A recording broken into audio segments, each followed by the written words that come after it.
Good morning, everyone. My name is Bala Venkatesh. I'm the academic director of the Center for Urban Energy at Ryerson University. I'm also the principal investigator of the NSERC Energy Storage Technology Network. It's my pleasure, privilege, and honor to be your colleague, collaborator in this network. We are happy to make the next two sessions of the NEST Technical Conference available to the public. Thank you for those that have joined us remotely across Canada and around the world for today's panel session. As we move towards a cleaner energy system, demand for innovative energy storage solutions are rising. NESTNet brings together leaders from the academic community, industry, utilities, and government to work on different aspects of energy storage as it is meant for distribution and transmission system applications. This year is year 5 of the network.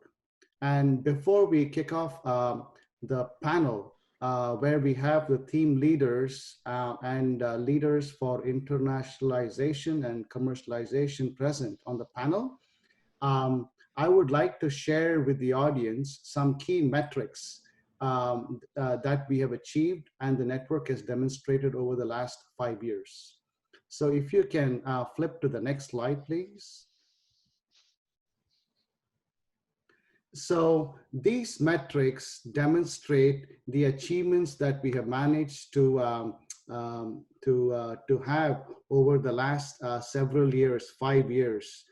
So you might see that the total outputs of the network is 545.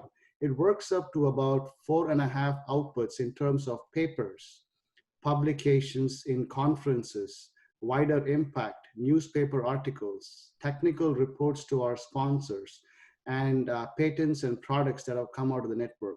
It amounts to 4.5 per project, which is a significant outcome. It's 4.5 per project per year. At the same time, we have trained a whole bunch of graduate students and postdoctoral fellows and undergraduate students. In total, we have trained 350.5 years of highly qualified professionals. There are about 100 PhD years of training, as you can see. There are about 90 years of postdoctoral fellowship training, as you can see. So the training that this network has achieved is incredible and a phenomenal outcome. I would emphasize that this is a collaborative effort between 15 universities across Canada, several other universities across the world, 25 different sponsors and collaborators who have participated in the network, and 100 plus students, and not last but not the least, 27 full professors across Canada, including those on the screen at this time. So it's been a phenomenal collaborative network with different projects of different kinds and phenomenal outcomes that have come out of it. Of course, these numbers don't show all the story. So maybe I'll ask for the next slide, please. So you might see that we have conducted about 88 events with about 1,600 participants in those events. It works to about little over than 19 participants for those 88 events. It's a phenomenal achievement in terms of the collaborative efforts that we put in. The image on the left is an image of one of those events. It was in fact the last technical conference last summer. And the image on the right is our outreach outside of Canada. So this is a mission led by Dr. Ian Rowlands, where we went to Germany. So there are so many different missions that we have gone under the leadership of Dr. Rowlands, and we have looked at what research is being done outside of Canada to bring that knowledge back into our Canadian system. As always, even these don't tell the full story. And so there are incredible intangibles that this network has done, and those are not measured in these two slides. And what this panel is set out to do is to discuss those today. Now, before my esteemed panelists introduce themselves, some housekeeping notes. If time permits, you will have an opportunity to ask questions towards the end of the session. Please use the Q&A feature to type your questions, and we'll get to as many as possible. Now, without further delay, I will ask my panelists to give us a brief introduction and tell us how they are involved in the network. So I probably will go theme-wise and then to Jennifer and Ian. So first would be Handan. Would you please briefly introduce yourself? Thank you, Bala. Good morning, everybody. My name is Handan Tezel. I'm a professor in the Department of Chemical and Biological Engineering at the University of Ottawa. Have a chemical engineering background, and I am the team leader for Team 1, which we have different technologies that myself and my colleagues are developing. On a personal note, I am working on thermal energy storage using adsorption. And so the different technologies that we will working on in Team 1, I will mention that later on. Thank you. Thank you. This is Liuchen Chang. I am the leader of Theme 2 on power electronic converters for energy storage. I'm with the University of New Brunswick. The theme has 5 projects, as I reported yesterday. Thank you. Hello, my name is Claudio Canisers. I'm a professor at University of Waterloo, as you can see from the background. A pleasure being here. Thank you for having me here, Bala. And it's been a pleasure to participate in this project. I've been leading team area 3, which is focused on the system side of energy storage. And I had the pleasure and honor of leading a group of 7 very accomplished researchers, 7 different projects. And I guess we'll be talking about more of the outcomes and details and experiences with that. Thank you. Hello, everyone. I'm Miguel Angels. I joined the network as Professor of Mathematics and Industrial Engineering at Polytechnique Montréal. Now I've recently moved to the University of Edinburgh, where I'm Chair of Operational Research. I'm the leader of Theme 4, which looks at the economic, social, and policy aspects of energy storage with a particular interest on the Canadian dimensions for all those questions. And my expertise is in mathematical optimization, so I've been working on projects that have to do with applying mathematical optimization models to answer some of these economic questions related to energy storage.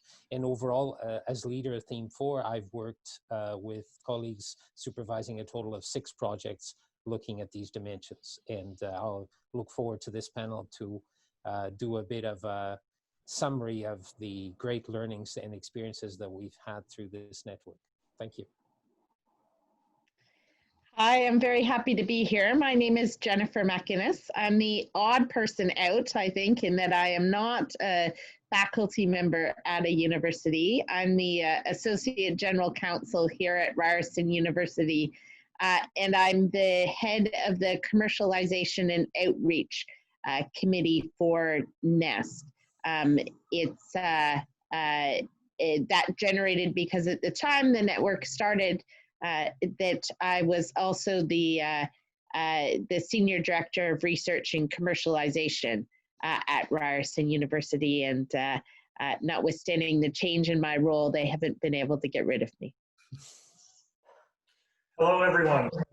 My name is Ian Rowlands, and I'm a professor in the Faculty of Environment at the University of Waterloo.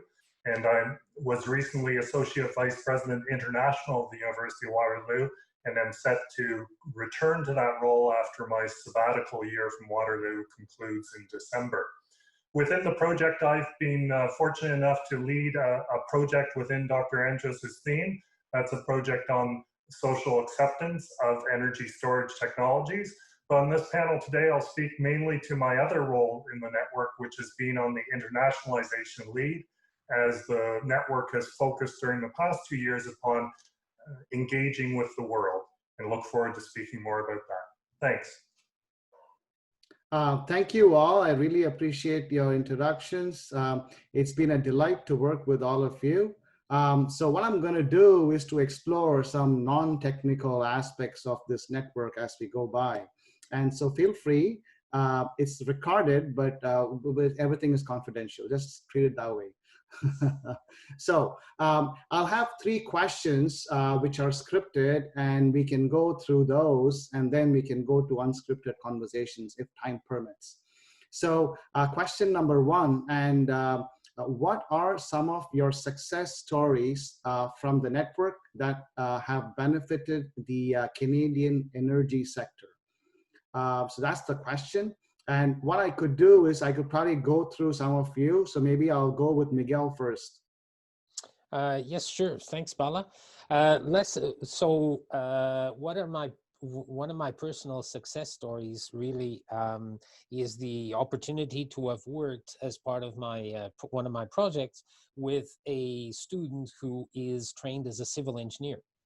And so this student came with a very different perspective on things, and we ended up having a research project that looked at a building as a unit for energy storage, because when you heat or cool the building, you are using energy.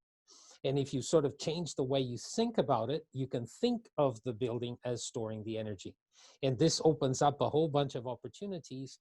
And out of those opportunities in particular, we came up with an idea that is now being commercialized with Polytechnique Montréal and the University of Edinburgh. So there really is something that can potentially change the way buildings are designed in terms of making them not only more energy efficient, but also making them contribute to a better operation of the whole energy system for society. Fantastic. That's great to know. And that's wonderful as well. Thank you, Miguel. Maybe I would move here to Handan.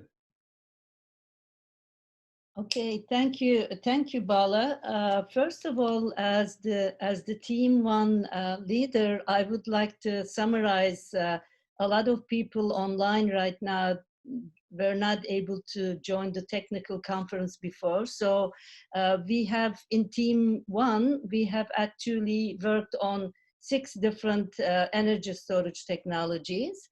So the first one, I'm just going to go with number 1.1 is basically battery thermal management system.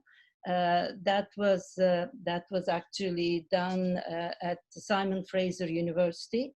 And then we also worked on underground compressed air energy storage system. That was very successfully completed. And the third one that my colleagues have worked on is the flywheel technology. That was done at the University of Alberta, which actually optimized the system. And the fourth one is the thermal energy storage system that I have been leading. Basically, this system uses the adsorption technology, not absorption, but adsorption. There's a slight difference there. And then the fifth one that I would like to highlight is the pole top energy storage system that Bala actually led. And we actually have, this is one of the success stories of this Team 1 as well. There is actually a pole top system that has been actually installed in Toronto as we speak. So I think that was done a few years ago. That's one of the success stories.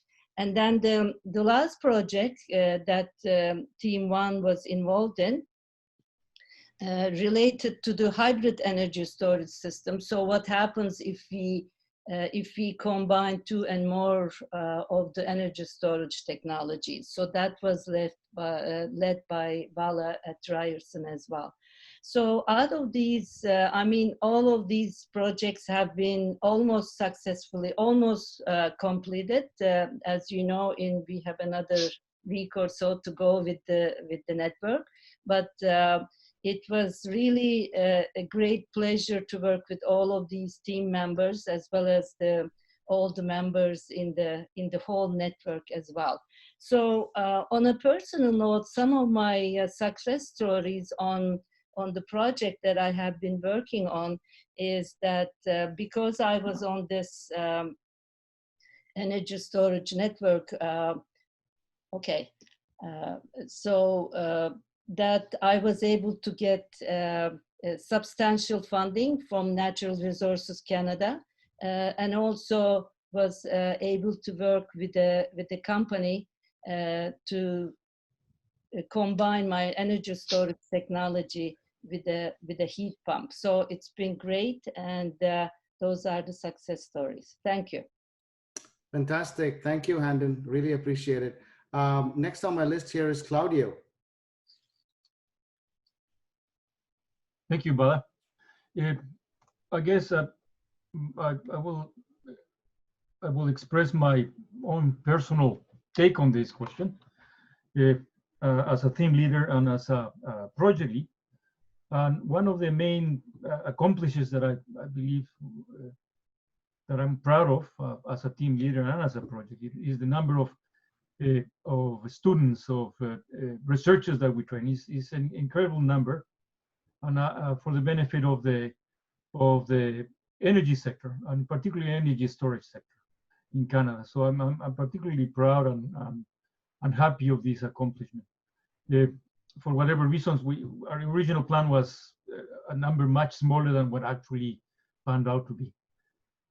And part of the reason for that is, well, because this NEST network, or this network, gave us the opportunity to basically to create a lot of research, a lot of ideas, and associated with that, a lot of research that resulted from all of this work, which, as you already presented, there have been many papers, many opportunities for sharing these research, and also interacting with industry. And that takes me to my first major success, as I would say, from a personal level, and for our group, which was our strong interaction, the opportunity that this network gave us to have a strong interaction with the ISO, the Independent Electricity System Operator of Ontario, which has been quite productive for our group, and I think in general for the network. And more importantly, it has made this research real, right? In the sense that it will have a direct impact eventually, and we'll be working on that and plan to continue working on that to make it practical and relevant for the province and for Canada. So those are particularly three important points in my point of view that reflect the success of this network for me. Thank you. Thanks, Claudio. I'm happy that it worked out, and it's been a delight to work with you too. So the last on my list for this question is Liuchen. Hi, thank you, Bala. With the projects in theme 2, I think overall we have accomplished a lot. All the researchers are working hard to achieve their original goals as proposed in our project proposals. But I'd just like to highlight 2 areas of accomplishments which have already had significant impact to the energy sector. One is that the project developed the power system supporting functions, which are integrated in power converters now in the system, in the demonstration mode of operation at Senjiang Energy, which is a local distribution company. The demonstration leaves positive results, and the project will be expanded into a pilot operation, including not only the energy storage systems, but also EVs, the renewable energy systems, plus loads. That will have a tangible impact to improving the load factor of a local distribution company. The second, I'd like to highlight the project led by Reza Iravani of University of Toronto. Through the mandates of his project, he developed many technologies with his team. Many of them have already been commercialized in mining operation and in DC fast charger for electric vehicles. I think I'd just like to briefly mention these two highlights of theme 2. Thanks. Thank you, Liuchen. Really appreciate it. That's great. Would anybody else like to add to this question about benefits to Canadian energy sector before I move on to the next one there? Good, good. So maybe I'll just move on to the next question. So the next question that I have for the panelists are, what are some lessons learned during this journey, this joint journey that we've had for over the last 5 years? Let me go through some of the panelists here. So maybe I'll invite Ian to speak to it. Thanks very much, Bala. And let me just start by saying that the internationalization activities of the network were a concerted effort by many people. The faces you see on this webinar, many others in the network, and those internationally as well, over the past couple of years. And I think we did a really good job of creating channels of communication between Canada and the world. We did that through welcoming the world here to Nest Weeks year after year, international speakers. We did that through sending highly qualified personnel abroad in order to experience life in another expert's lab in another country.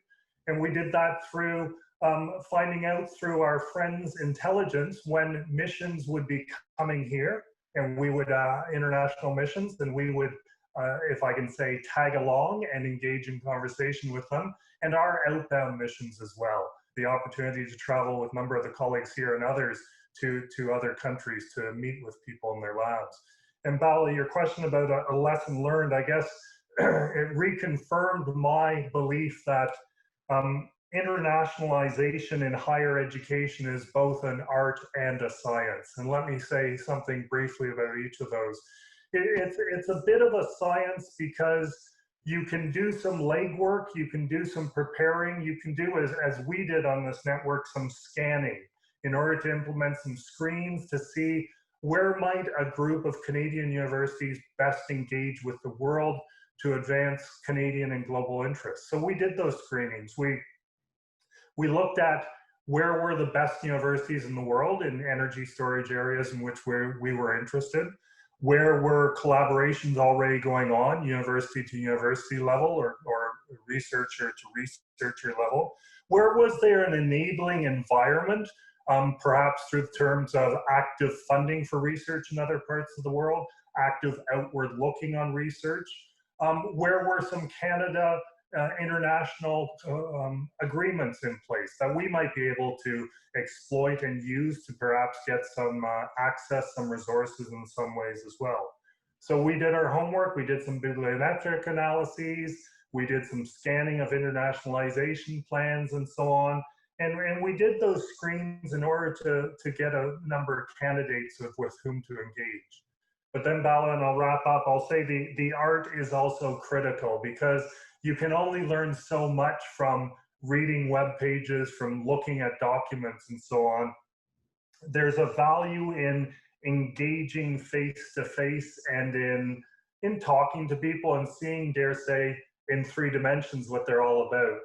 The whole process of trying to arrange an international visit means you understand how you work together.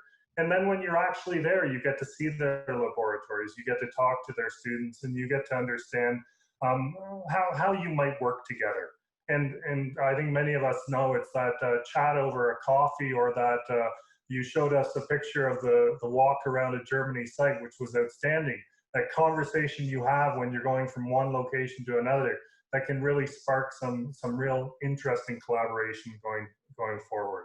So we used a bit of science, Bala. You'll recall you were involved in it to screen our possibilities. And then we did a bit of an art to zero in on some promising prospects. And I'd like to think that one of the many legacies of this network will be that those connections that were made from a number of candidates will continue to build and be productive for Canada and for the world, because it's a two-way communication in the years going forward. Thanks, Bala. Thanks so much, Ian. So I share your views, those visits to those international sites and those experts who came to us for the internationalization, and our students who went out to different placements. They're all amazing efforts and a phenomenal opportunity for learning, not only for our students, but for us to see how others do their business, how well, and how can we borrow those best practices to our Canadian institutions. Thank you for leading this effort, and I'm delighted it's worked out the way we thought it should. So thank you again. Maybe I'll invite Miguel to speak about lessons learned. Thank you, Bala. Yes, in a sort of similar flavor as to what Ian was saying, but within the network, I think that for me, one of the key lessons learned is the impact of having a network. So this is not just 4 themes glued together. It's not a bunch of projects glued together. As we spend year after year carrying out our work, presenting our work to each other, communicating with each other, exchanging with each other in all the activities that were organized as part of the network, be they the summer schools, the winter schools, the technical conferences, all these things, the trips, the internationalization trips as well, all these events create opportunities to really learn from the others. I mean, looking back 5 years, I realized that I knew next to nothing about energy storage. And just all the activity of the network has made me realize the really impressive number of dimensions that you can have when you think about energy storage, and then the variety of ways that it can influence things.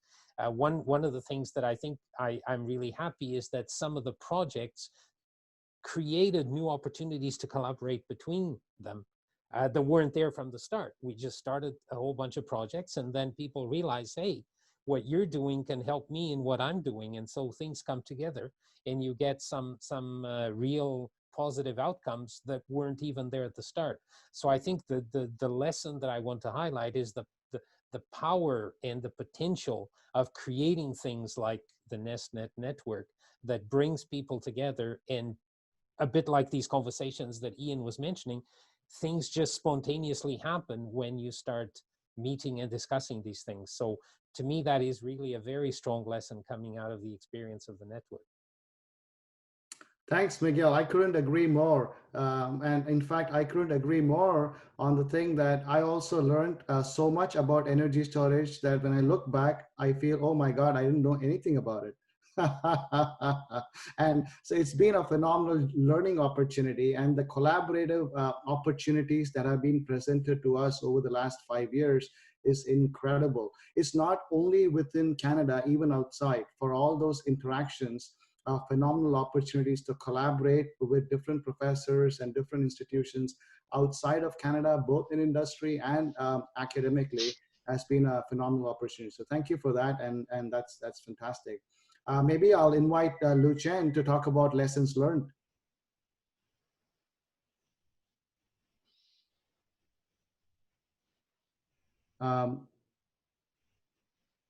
Liuchen, are you? Okay, yeah, sure, it's mine. I think to me, the projects have developed innovative technologies. However, I wish we had opportunities to integrate the technologies developed among our projects into certain integration demonstration projects. I'll give you an example. Lucas Swan at Dell has done tremendous work on the second life batteries, and Reza Irovani, on the other hand, developed and demonstrated for pilot operation the fast DC chargers for electric vehicles, where he would have a battery pack. If we had time or we had resources, funding, we could put these two projects together, including other technologies from other projects, to have a integration demonstration and a field operation. And that's I found, I understand the network funding is limited, the time is confined into 5 years, but I just wish we had more opportunities, maybe for the future. Absolutely. Thanks. Absolutely. Thank you, Liuchen. I couldn't agree more on that. Thank you for that. Maybe I'll invite Jennifer to speak about lessons learned. And I totally agree with what Liuchen said. There's 5 years goes like that. It seems like we just started and now we're at the end of the network. Well, we're not at the end of the network. I'm assuming a lot of the collaborations are going to keep going. I think there's two things that I'd like to highlight in terms of the lesson learned. As I mentioned, I'm one of Ryerson's lawyers. So one of my roles in the network was setting up the legal agreements and the framework. And one of the things that you think of when you're setting up the network is you think about it at the beginning, and you set up the network agreements and the funding agreements at the beginning. One of the things that we didn't necessarily anticipate, I think, with this network was how active the network would be throughout its lifespan in terms of continuing to grow and expand. So there was at times a lot of thinking on the fly as to how we could incorporate other industry partners that saw that what was happening and wanted to come in and collaborate with the network. So how do you bring those partners into the network? As Ian mentioned, for every one of the international outreach events that happened, you all would come back with 2 or 3 other international partners that we now needed to put to try and integrate into the network in some manner. So we figured it out. It is a lesson learned as to how we can not think about the networks as static beings, but think about them as exactly what they are, networks that continue to grow and evolve. And how do you paper that, so to speak? I think the other interesting thing that I found, not as a technical person, was how important the non-technical theme of the network was. There were a number of people that came and visited, including the presidents of NSERC and NSERC, that talked about the need for not only developing the technology, but developing the technology and the policies and the thinking that went around, that went with the technology. So you can develop the best technology in the world, but if society isn't ready to accept it, then you're going to have a problem with adoption. So thinking about not just how to create the systems, but how to create both the government policy environment and the societal environment, so that those technologies could be adapted and adopted for the benefit of Canada, I think was something that I underestimated the importance of that at the beginning of the network. But the fact that Ian's database in and of itself is one of the database of energy storage technologies and what is happening across Canada is one of the most popular products that's looked at out of the network, is I think something that is a lesson that as we go forward, we can't think about the technology in isolation. Absolutely, absolutely. Couldn't agree more.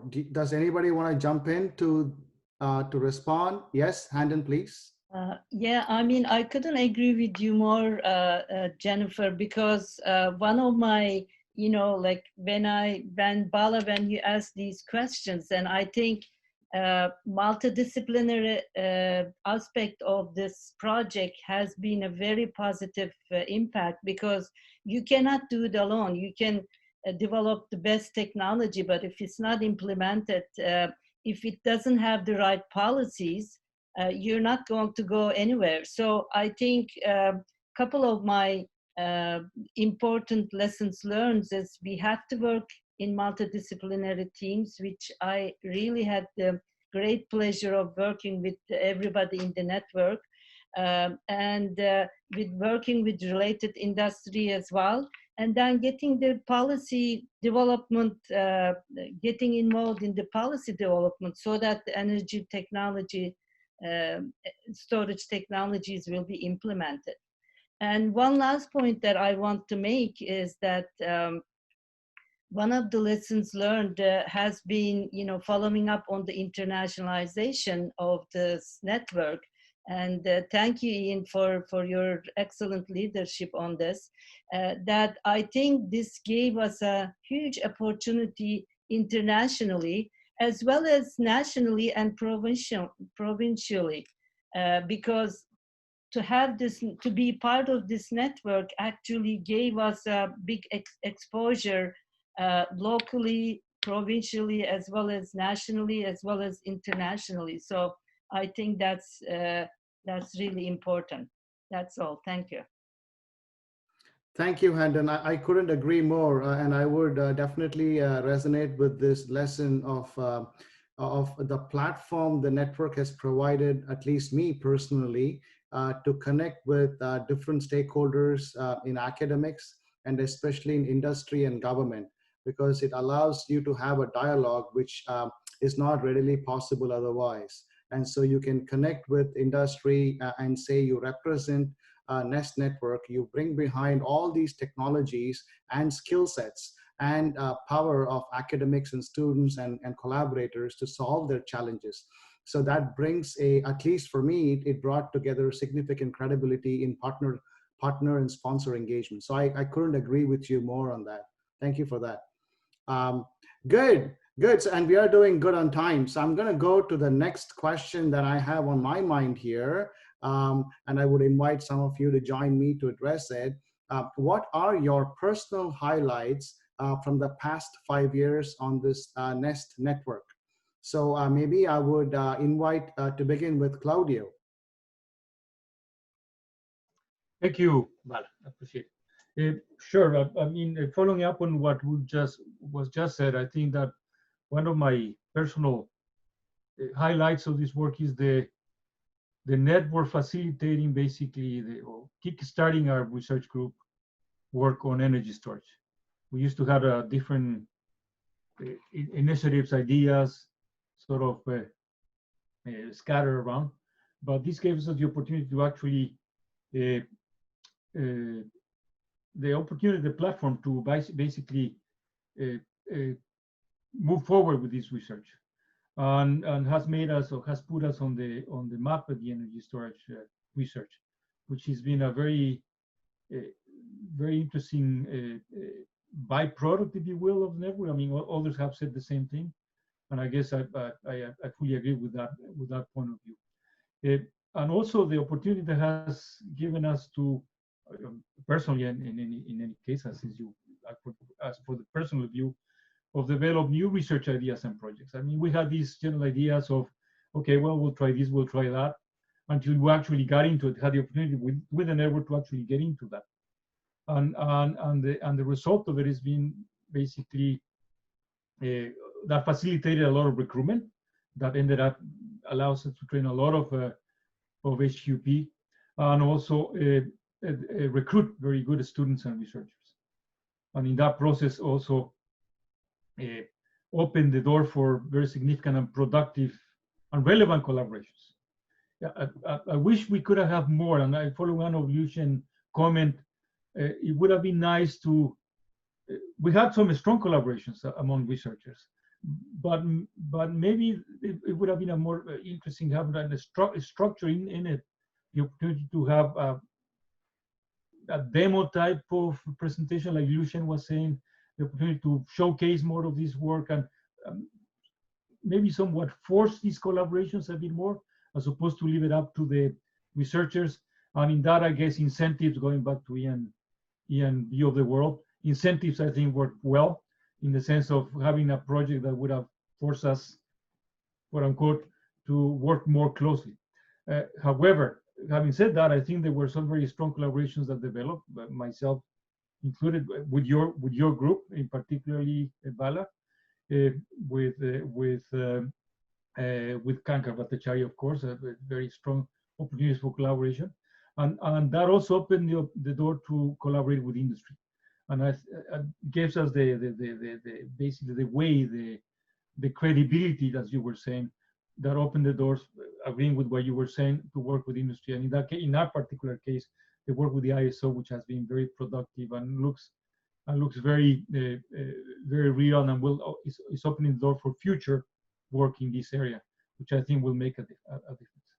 And finally, I think one thing that was particularly important for me was the opportunity and the pleasure of participating on a mission. Although it left my head spinning because we were going from place to place every hour. We had a new meeting and we were learning new things. I think that was an incredible opportunity to basically learn, and maybe we could have done a bit more showcasing of our work, but maybe there wasn't enough time to do all of it.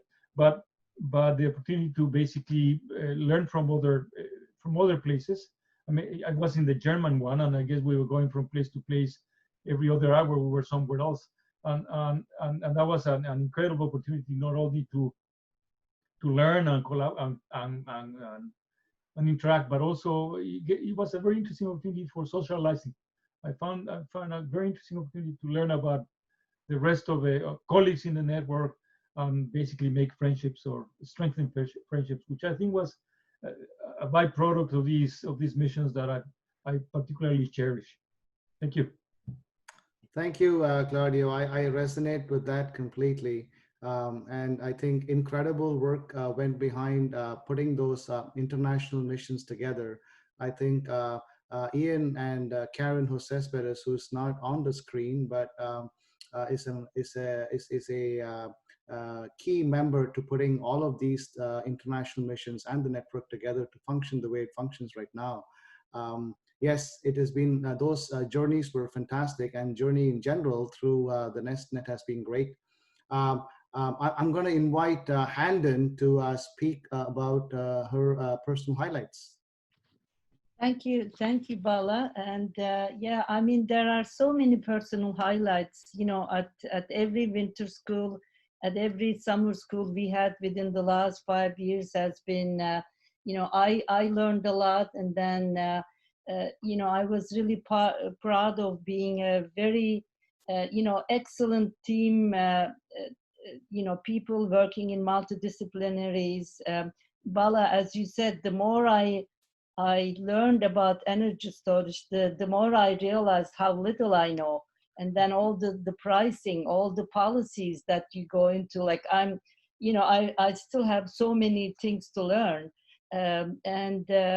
So it's been great. And one of my highlights has been, I have been a part of Energy Task Force for the Ontario Society of Professional Engineers. And then me being part of this network, we have actually initiated a new initiative in that Energy Task Force in Ontario for energy storage. And then so I'm actually preparing a report to submit to the provincial government for policies for where the energy storage technologies are. Ian's database has been very useful for that. And so anyway, that's something that I'm working on, which I wouldn't have the opportunity if I wasn't part of this network. So one last thing that I would like to say is how interesting our international visits have been. And I will never forget the size of the paella, that 1 bite paella as part of the, you know, little, we knew that it was small, but we never realized that it would be that small. Anyway, it was just 1 bite paella. So with that, thank you for the opportunity, and it's been great 5 years, and hope to continue with collaborations with some of you. Thank you. Thank you. Thank you, Handan. Thank you so much. I'll probably invite Ian to speak. Thanks very much. And Handan, a little bit of cross-cultural understanding we all experienced as seeing different perspectives and so on. I'll share briefly, Bala, two quick things. And one, wearing my researcher hat, and this builds upon colleagues' earlier comments, the opportunity to engage my students in a multidisciplinary and multi-sector environment was priceless, because I feel strongly the next generation of energy professionals will need not only their expertise in particular areas, but they'll need to be able to talk across borders as well. And given as others have talked about what the network has provided, it's provided my students who may not have engineering backgrounds to engage in conversations with engineers, see what the discourse is all about, engage with industry and government officials as well, just to enrich their experience and to understand how they can put their knowledge, their passion into the broader context. And the second one I'll take from the internationalization is it's been the people as well. If for the project, the people was about the students. For the internationalization activities, the people was about colleagues in the network. Many of you are on this call now, and colleagues internationally as well. And it was about consolidating or deepening existing friendships and connections and making new ones. And on the international front, it was moving for me to return to Roskilde, Denmark, part of our mission, first time in 23 years, and that's where our first son was born. And to go back to that town, that's where the Technical University of Denmark is located. And to see my old boss from those days as well was wonderful. And to make new connections, Chris Jones from Surrey, I think, is on the call, and the network has facilitated our rich collaboration, and very much looking forward to our continuing work as well. And as I think Claudio was mentioning, getting to know people within as well, be that deepening understanding of your Canadian colleagues and those with whom we worked on the missions together, or those who we already knew and got to dig even deeper. And Bala, as I was preparing for this, I thought fondly of our mission to Asia together 10 years ago, where we started to deepen our friendship and our relationship as well. So lots of great memories and lots of great things to build upon as well. Thanks, Ian. It's always been my pleasure and privilege. Great. I'm going to invite Jennifer to speak to that. I think in terms of highlights, I think there's a couple things that come to mind. One is this conference that's going on. It's too bad that the notwithstanding the 90-something participants that are watching the webinar right now, it's too bad that it couldn't happen in person, because these opportunities to get everyone together annually and to talk about things, and particularly for me, the corporate, when we brought the industry partners in on the third day of the event, was always really impressive how much, how large they were getting, how much people relied on the results that were coming out of NEST, how engaged a lot of the industry participants and government participants that came to those conferences, they really wanted to find out what was going on in the network, what research was coming out. And they contributed a lot back, I think, in terms of ideas, opportunities, through those events too, just talking to, I think Claudio's talked about it, a number of people have talked about, Miguel, you talked about your student, hearing the ideas of the students, the enthusiasm of the students, and the other HQP that came out of the network. A lot of the poster sessions and things that happened at the events, I thought just having the time to talk to the students and what they were working on, they were so enthused and dedicated. That was really impressive to me. One of the other things, just staying with the kind of industry theme, so serving on the commercialization and outreach committee, we had colleagues from various industry partners and other Ontario Hydro, NRCan, private industry, and again, the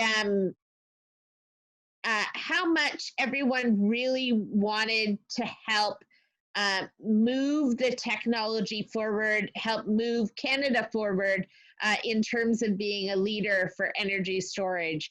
So my colleagues on the commercialization and outreach committee were fantastic, and they were genuinely interested in trying to make sure that the outputs from the research succeeded and could be seen. So we had a lot of really good discussions as to the state of things now and where things needed to go, and just everybody's willingness on the corporate industry, government, public sector side to make sure that the network was a success, I think was a particular highlight for me. Fantastic. Thank you. Thank you, Jennifer. Really appreciate it. Now we've come to the end of the 3 questions and all the responses from panelists. So if there is nothing else from the panelists here, I have a question, and this question is directed to one person. That's Dr. Ian Rowlands. The question reads like this. Based upon what you have learned over the last 5 years, what do you feel are the most pressing questions now relating to the socio-political or community level acceptance of energy storage technologies? Basically, what should we be researching in the next couple of years? And this question comes from Professor Chris Jones. Great, thanks very much, Bala, and thanks very much, Chris, for that as well.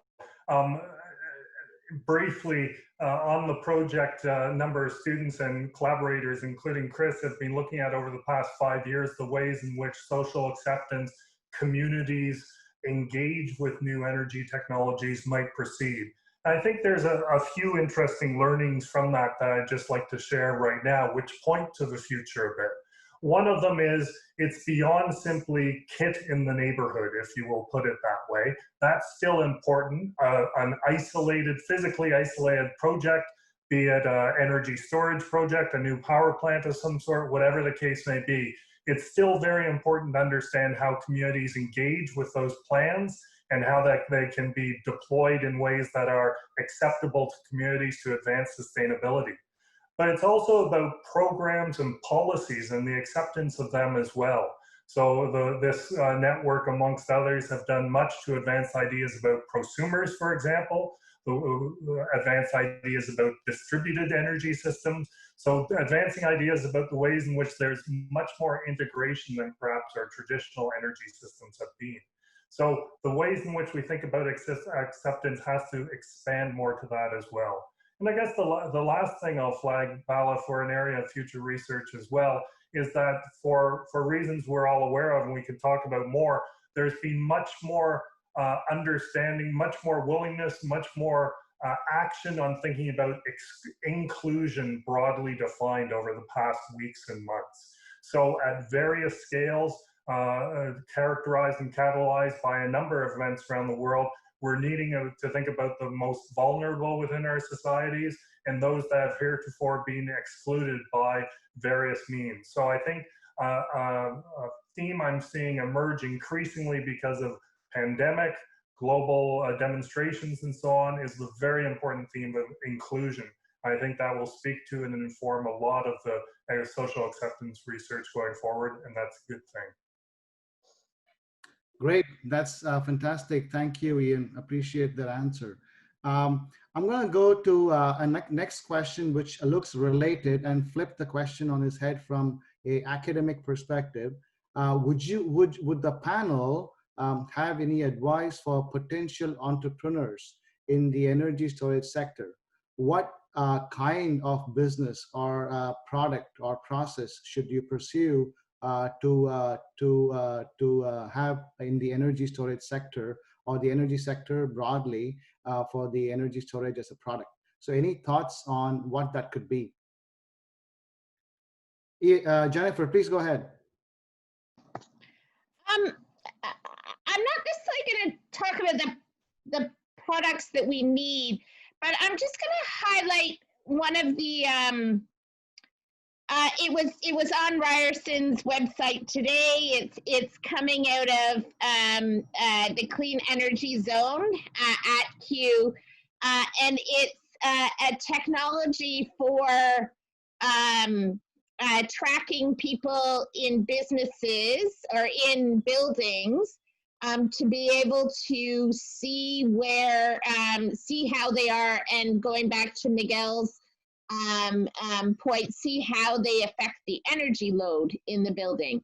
So the technology is interesting in and of itself, but what was really interesting about it is how the company has been able to pivot and see how their technology can be used in times of COVID because it tracks, again, how many people are in buildings at any given time in a non-identified, non-intrusive way, so you're not breaching privacy, but also interestingly, it tracks people's temperatures. So that you can suddenly see if someone is coming in with a higher temperature.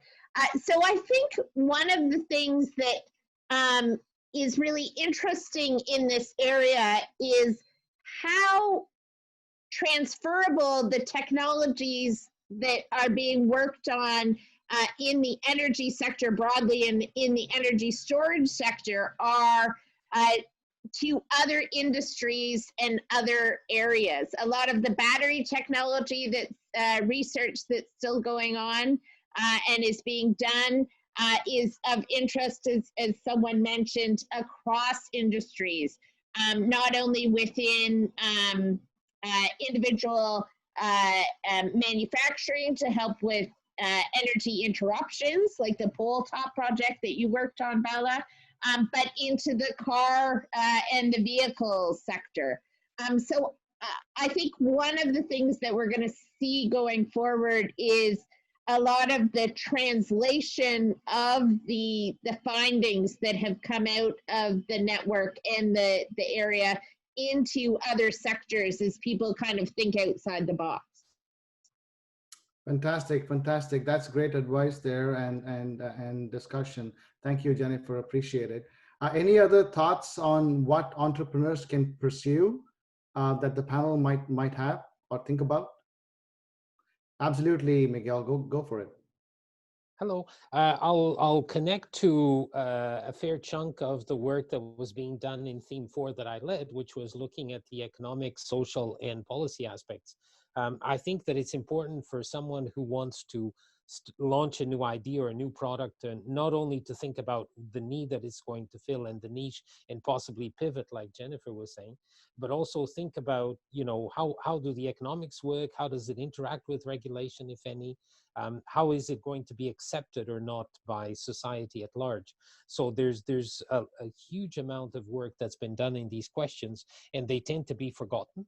And I think it's important to just flag that up and say, your solution is important, your market is important, but then there's more to it than that to make sure that it really gets successful at the end of the day. And this was one of the interesting aspects of the work being done in these areas, that it wasn't just focusing on the technology, it was looking at the broader picture of things, which I think is crucial for success. Absolutely, absolutely. Thank you for that, Miguel. I know Handan has her hand up, and then we can go to Claudio after. Okay, thanks, Bala. On the entrepreneurship, we're always, as technical people, we're always looking to commercialize our technology. So if any companies out there who wants to do some work with any of us, feel free to get in touch with us, and our email, our contact information is all on our websites. So we'll be happy to, and a lot of the technologies that we're developing are very close to the commercialization. So we're always looking for partners to commercialize with. Thank you. Thank you, Handan. Claudio, would you want to speak? I just wanted to basically say the same thing that Handan just said. Here we are. We are ready to interact with you. We have learned a lot. And add to it that we also have a lot of students you can hire that can do the work for you. Thank you, Claudio, for the plug-in. Jennifer, off to you. It's ironic that when we talk about commercialization from an academic standpoint, that we look to things like patents and papers and things like that, which are all very important. But one of the biggest areas of technology transfer for an institution is through its students and the hiring of HQP and the knowledge that they bring from the labs out into industry, and then the interaction back with them going forward. So that is the other, as there's funding right now through the federal government through a program called SWIP, which is the Student Work Placement Program that provides 75% of the salary for people to hire students.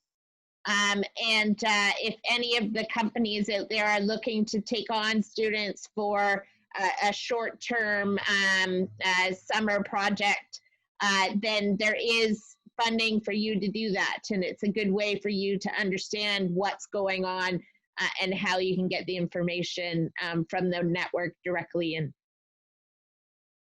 Fantastic. Thank you, Jennifer. Really appreciate it. Yes, so in summary, I think that in different labs across universities across Canada, there is a wealth of technology and resource in terms of highly qualified professionals. So I would invite you to connect with one or all of us and explore what's possible. And it probably doesn't cost much. So you're very welcome to connect with us and explore this as we go forward. So thank you so much. So we are at 12:36, which is 6 minutes past the due time. And I was told by Matthew, we can go up to a little few minutes after. So it's come to a time where I should begin the wrap up. So we will try to respond to all your questions that we could not get to over the next few days via email. So thank you for your excellent engagement. We really appreciate all the attendance and engagement. Now, I would like to thank our team leaders for their time today. It's been my pleasure, my privilege, and I'm very happy to work alongside with all of you as a part of this network. So that's my thank you there. I would also like to pay tribute to the NESTNet members across the country who have made it such a success. Your contributions to the network have been invaluable. I hope that the relationships that have been forged continue for many years to come, and the Canadian energy sector continues to benefit from your skills and training. And that I must also point that the highly qualified professionals coming out of this network, 70% of those actually hit the energy sector. So it has been a phenomenal success that I think I didn't mention in my stats, but that's a invaluable stat that that should be noted. So this network has really shown the true value of collaboration between academia, industry, government, and utilities in working together to address Canada's biggest challenges. Finally, thank you to everyone who tuned in today. We hope you consider being a part of future clean energy research initiatives as we go forward. It's very important for all of us, individually and severally for Canada. So everyone has to play a part, as we can see. Session 6 starts at 1:30 p.m. So I would recommend you go grab lunch ASAP and return promptly by 1:30 p.m. So goodbye for now and see you in about 50 minutes. Bye-bye. Thank you, Bala. Bye-bye. Bye-bye. Thank you.